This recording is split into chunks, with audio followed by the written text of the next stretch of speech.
Right, last episode we cleaned up the C16 and gave it some polish, and it looks shining and new-ish. And today we're gonna do a memory upgrade to 64K, and have been looking at ways to do that, and most of them suggest that you cut some traces on the main board, which I don't really like. And then I found this upgrade kit from Hungary, which allowed you to do the mod without cutting any traces. So it is possible to make a reverse if you wouldn't like it for some reason. You could also flick it on and off to 16 and 64K. So it looks like a solid package, and I will try to fix that today. Okay, we need to desolder U6, U5, U7 and U8. So we'll start by that. Actually, the manual says that we should cut the legs and then desolder, but I want to try to desolder this and see if I can keep them intact, because I don't want to waste component unless I have to. Let's start by U6 then. So, okay, my original plan was to actually desolder the components that should go off, U6, U5, U7 and U8. But they sit quite heavily in there, and to be honest, my desoldering station is shit. So I've decided I will cut the legs of these and then clean up with the braid, probably.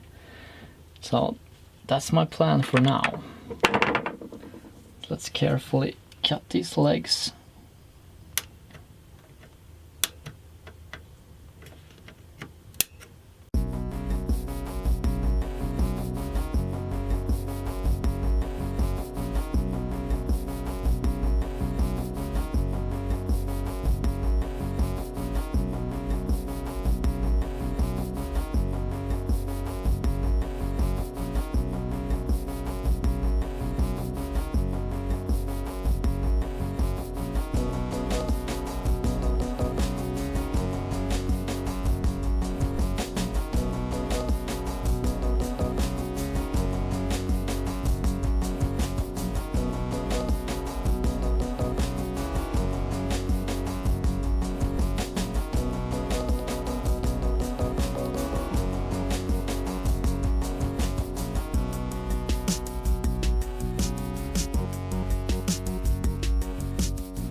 Okay, we have desoldered the chips, and now we're gonna put the sockets in where they used to be, so that will be the next step.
Okay, the sockets are in place, and now we need to desolder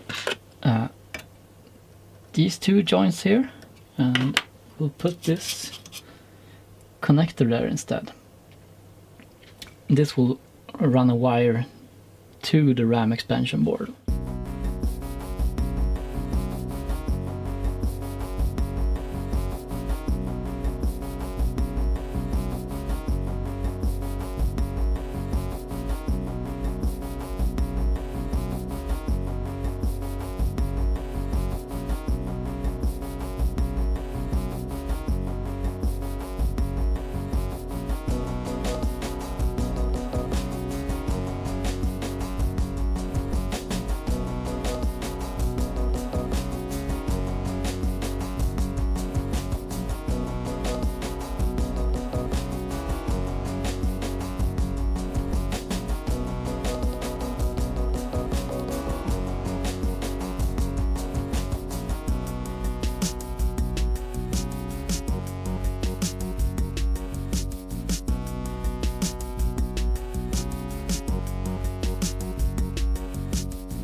Now we're gonna install the expansion board itself.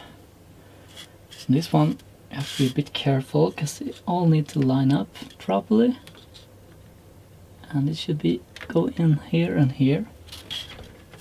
And apparently these pins break very easily, so you have to maintain care while doing it.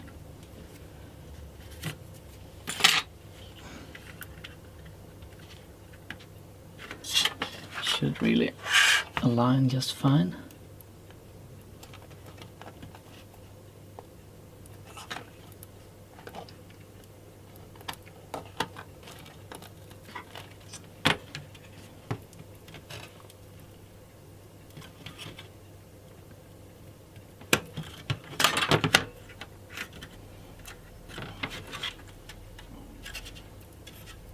Okay, the board is in, and it has a nice switch this to 64K at once, and then we're gonna put the two RAM chips in.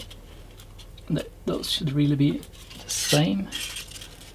So again, check for polarity, check for the notch, have it aligned up according to socket. This one needs a bit of a bending to fit. Oh, I don't know if this is a great idea, but I usually do this with ICs. I can use the table to get the legs bent evenly all over if I need to. Now will this fit?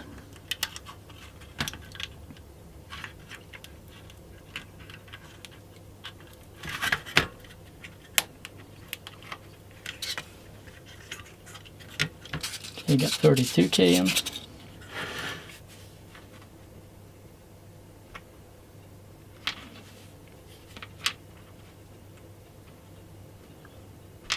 Give this one the same treatment. And watch all pins. Oh, that one. Want to go good. I need to fix that one.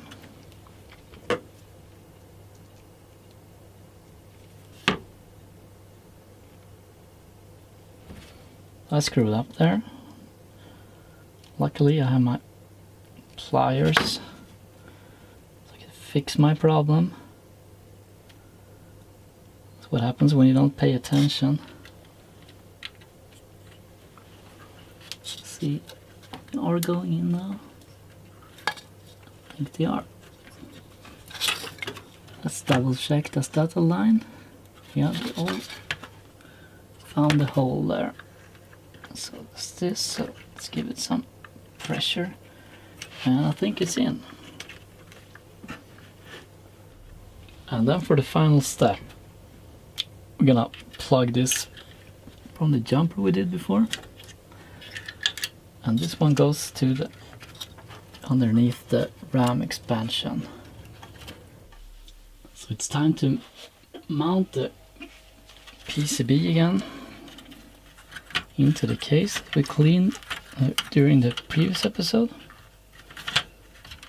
So we can fit everything in place. Well, this looks good. And we could connect all the screws and hope that we did it correct. Probably shouldn't, but I'm pretty confident it should work. So there are two tiny ones, which I think will go to this side bracket.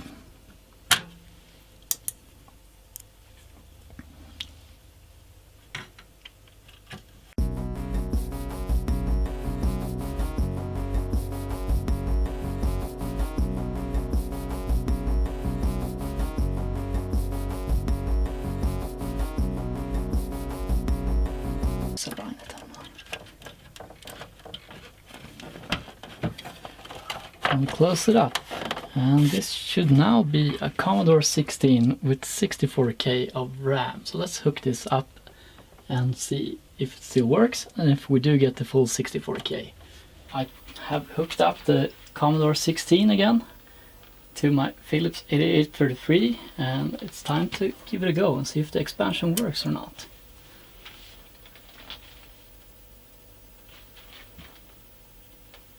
Now that concludes this episode of the Commodore 16 series. The RAM expansion is in place. Unfortunately, the C16 doesn't work anymore. However, I don't think there is something wrong with the RAM expansion itself, though. I had some issues with it before, where first I had some junk on the screen, and then I fiddled a bit with it, and then it started fine. So my suspicion is that some of the other chips died, or perhaps their socket is bad or something like that. So I also have been in contact with the manufacturer of the board. They've been very helpful with helping me to verify that I installed it correctly. But there's still a chance that it would be broken or something, but I don't think so. They even offered to send me a replacement one, but I declined it for now, as I want to figure out what could be wrong with it myself first. If everything else looks fine, yeah, then I probably ask for a new board, but as for now, I don't see the point. My suspicion leans towards like the CPU socket, or perhaps the TED socket, or the chips themselves. So for the next episode, we will do some search for errors. So hope you enjoyed. Comment if you like, if you have any ideas on what might gone wrong, if you disapprove of my techniques or approves, have any suggestions whatsoever on how to search down for the error, please let me know. Thumbs up, thumbs down, whatever you like. And also, remember to follow me on Twitch, where I live stream C64 and Amiga games 4 times a week. Over and out.